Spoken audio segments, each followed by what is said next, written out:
Alright, y'all, so y'all have seen my videos, I hope, about top five point guards after last season and top five shooting guards. So now let's move on to the next position, top five small forwards. Now, before we even start this list, I'm going to tell you, honorable mention goes to Chris Middleton. He did not make my list, but he almost made my list. He's far too injured far too often, and the production isn't what it used to be, even though he did have some signature moments this year, especially in the playoffs versus Indiana. That buzzer beater he hit over, I think it was Miles Turner and them.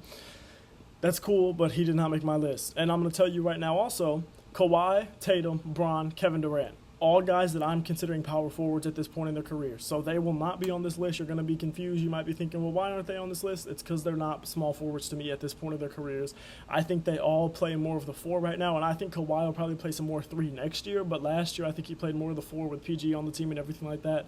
So I have them all as fours. And I'm going to tell you, because of that, this is by far, and I mean by far, the weakest position I have ranked thus far. Like I didn't realize with putting Bron, KD, Tatum, and Kawhi all at power forward how weak this position group really is. But it's weak. So at number 5, we got Brandon Ingram, who we still don't know if he's going to be on the Pelicans by the deadline. We don't know if he's going to be on the Pelicans by the beginning of the season. But Brandon Ingram, who is currently a New Orleans Pelican.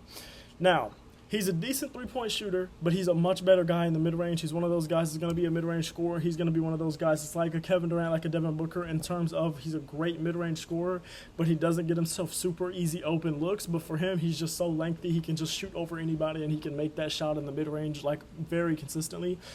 It's like I said, he makes tough buckets, but as y'all can tell at this point in the video, after all the other videos I've done, I really value how many open looks you can generate for not only yourself but teammates. And I don't think he's a great playmaker, and I don't think he generates open looks for himself too often, so that's why he's a little low. Well, not a little low. I mean, like, a lot of people probably won't even have him fifth, but I have him as my fifth best small forward.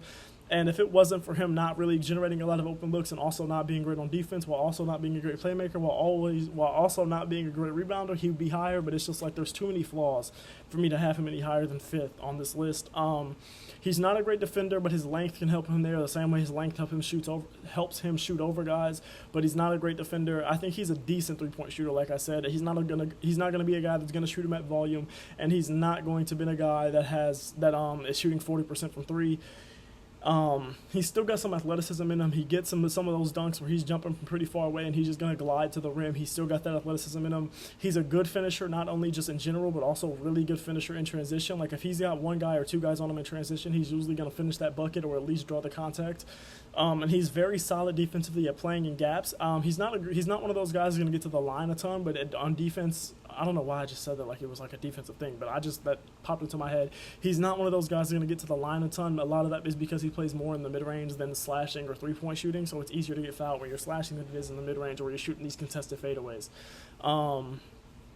Anyways, number 4, we got a young guy that's going into his third year, J-Dub, Jalen Williams. Very young guy, like I said, a lot of room to improve, especially when he's playing against a perennial MVP candidate like Shai Gilgeous-Alexander. He's a good mid-range scorer, which is why his game and Shai's game go so well together. But the problem with that is the lack of offensive versatility with him and with Shai, who's not a great three-point shooter either off the catch or off the dribble. It makes it harder for them to get open looks, and especially J-Dub, it makes it harder for him to get open looks because he's not one of those guys that's just going to start cooking an ISO like Shai will, and he can't slash the way Shai can. He's a 40% three-point shooter from deep. What you're thinking of that, you're thinking, well, you just said he's not a great three-point shooter. Let me tell you why. Because he makes less than 1.5 a game. So it's 40%, which is still impressive, but it's not volume. It's not going to be like 40% when you're shooting 4 or 5 three-pointers a game and you're making 2 of them. It's not like that. It's not like or you're making 2.5 three-pointers a game and you're shooting 40%. It's not like that. And we know nobody's on that Steph Curry level where you're making 6, 7 of them a game. Nobody's on that level. So it's just the volume. Like I said, he's not a bad shooter. He's definitely a good shooter. He's just not a great one. Good free throw shooter, but he doesn't get to the line a ton. Again, that's because he's not one of those guys that's going to carve up the defense and be a slasher. And he has a bigger body, which does help him in some of that slashing and also helps him on defense. But by no means is he phenomenal in either one of those areas, in my opinion. And I think he's more of like a plus defender than like an actual like elite defender. But he's definitely not a negative defender at all. He's not a good rebounder for his position, but he's not pretty big. I'm pretty sure he's like 6'5", so he's not like huge or anything. But the fact that he's playing some of that 3, some of that 4, really mostly 3, you want him to get a few more rebounds than he really does, but he doesn't get a lot. But he makes up for it because he is a good playmaker, and that helps Shea out when Shea is a guy that has the ball on a string, but isn't necessarily a phenomenal playmaker or anything like that. Like, he's not a Tyrese Halliburton where he's going to get you those assists. You know what I'm saying? So J-Dub being a solid playmaker does help him off with that. Now, at number 3, we got an old guy's going to be on a new team this year, Paul George. Still one of the smoothest games in the league. I don't care how old he is. He's one of those games where you just watch him, and if he's on, it's one of those smoothest games in the league where he can score from wherever you want him to score. But unfortunately, age and injuries have slowed down his agility. They've slowed down his bursts. They slowed down his speed. They slowed down that athleticism, which is evident on both sides of the court, which I hate. Like, it's like, if maybe it was just showing up on defense or just showing up on offense, it wouldn't be as noticeable, but it does definitely show up on both sides of the ball for me because he's not the slasher he once was. He's never really been a phenomenal playmaker. He still isn't. But even despite all of this, he is still nearly a 50-40-90 guy. Now, he didn't hit it, but he's nearly a 50-40-90 guy at last year. Very good three-point shooter. We all know that.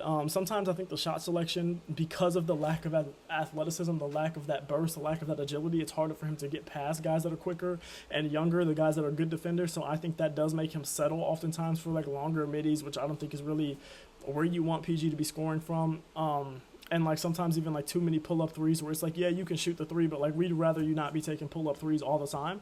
But like I said, he's a very good three-point shooter, so that helps him a lot. And he doesn't get to the line a ton because that slashing isn't what it used to be because of that lack of athleticism now, that lack of speed, that lack of burst, that lack of agility to just get past guys. But when he does get to the line, like I said, he's a 90% free throw shooter. It's almost a guaranteed bucket every single time. But he's not going to get to the line more than probably 4 or 5 times a game, 5 maybe even stretching it if I'm remembering correctly. And then the defense, the on-ball defense has gone way down. Like I said, it's because of that speed. It's because of that lack of speed now, that lack of agility and everything like that. He can't really stay in front of guys the way he used to, but he's still a good off-ball defender. He's still got great hands and great defensive instincts. I think he's a guy that's a very good defensive playmaker now, but not so much a great on-ball defender. Okay? All right. Number 2, we got another old guy, Jimmy Butler. Now, some of you, off rip, are going to be thinking Jimmy Butler should be number 1. And you could very well argue that, and if you argue that, I'm not really mad at you at all. I think this gap between 1 and 2, off the top of my head, I think is the closest one we've had so far, and it might be the closest one we will have, because I do think the gap isn't big at all. The only reason he's not my number 1 guy is because we didn't see him in the playoffs last year, and we know that playoff Jimmy, that's where he excels. He doesn't really care about the regular season, never really has, so if we would have seen him in the playoffs and he would have been the normal playoff Jimmy, he probably would have been my number 1, but a guy like Jaylen Brown who just averaged 23 points, and that's with a team that got better, so there was more of the wealth to go around. He still averaged more points than Jimmy. He still won the finals MVP, showed up in the finals, showed up in the playoffs as a whole, really great two-way player in and of his own right. That's, by the way, that's a spoiler alert. Jaylen Brown's my number 1. I'm sure you figured that out by now, but yeah, Jimmy Butler, good playmaker. He's a phenomenal mid-range scorer. He's among the best two-way players in ball. We all know that. He gets to the line with ease. Jimmy Butler, I think if out of anyone here gets to the line more than anyone else, I think he's the best guy at just drawing that contact and getting fouls because of the fact that he's so willing to slash and he's so willing to take on contact. He doesn't make as many of them as Paul George does, but he's still a very solid free throw shooter, and he gets there so often that it's always a help. He also shoots 40% from deep. Now, this was the first time he hit 40% in his entire career from deep, so don't just be thinking, oh, Jimmy Butler's been hitting 40% for a long time and I never knew. No. This is the first year he did it, but it was on less than 2.5 attempts per game.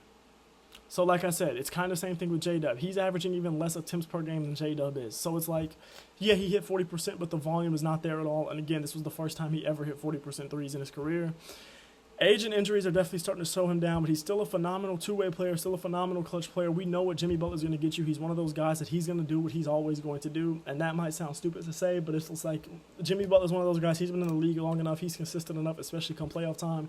You know what he's going to give you. He's going to be a good defender. He's going to be able to get steals. He's going to be physical on both ends. We know what Jimmy Butler is. He has a motor. He's always going to be super competitive. We love that about Jimmy. We know that. Now, Jaylen Brown's my number 1. I think he proved to be... if not the best, then probably the second best two-way player in the league last year, especially among guys that are like point guard, shooting, or small forward. If you want to go to bigs, then that's a little, you know what I'm saying? That's a little bit of a different criteria for me. Like Joel Embiid is a phenomenal two-way player. Giannis is a phenomenal two-way player. You know what I'm saying? But I'm talking about guys that aren't bigs. I think he's either the best or second best two-way player. Last year he improved his ball handling, he improved his playmaking. Now still both could be a lot better. We all know the memes about Jaylen Brown has no left, which isn't true, but you know he does struggle with his left more than his right. Like I'm saying, both could be better. We all know that Jayson Tatum is the main playmaker on that team. We know that that's not what they're going to ask Jaylen Brown to do, and that's not what he excels at. So it's a good thing they don't need him to do that. He's a great on-ball defender, super athletic guy. And honestly, I would like the rebounding sets to be a little better, especially now that he's playing a little more 3 than 2, especially with the starters. But he's on a team with Jrue Holiday, Jayson Tatum, and Kristaps Porzingis, who are all solid rebounders, especially Tatum and Porzingis. I mean, Tatum and Holiday are very good rebounders for their size and their positions, so I see why his rebounding numbers aren't better, but I would like them to be a little better. He doesn't get to the line a ton, and he's a good three-point shooter, but not a great one. I think most of the time with their top 6 guys on the floor, even with maybe their top 8 guys on the floor, Jaylen Brown's probably the worst three-point shooter out of the bunch, him or Jrue Holiday. So it's like he's a good three-point shooter. It's just the standards were so high on that team that like everyone else is such a great three-point shooter, it makes him look a little worse. He doesn't get to the line a ton, it's a lot of times because he tends to settle. It's the same problem a lot of people have with Jayson Tatum, is they just tend to settle sometimes when they could get to the basket. But he's, like I said, he's a good slasher. So when he does get there, when he does draw that contact, he can get to the line. He just doesn't do it a ton. And like I said, it's not one of those teams where it's going to be you only have a few guys with the ball. No. They spread the wealth very well. So it's not as many opportunities for him to get to the line as it was for certain other guys on this list, like Jimmy Butler, who doesn't have as much wealth to share. And to me, a big reason that it's super close between him and Jimmy is because to me he hasn't proved to be a number one option quite yet. He hasn't proved to be that, and Jimmy Butler has proven to be a guy that can be a number one on a team that goes to the finals. I don't believe Jaylen Brown can be the number one option day in and day out for a team that's going to win a championship or go to the finals.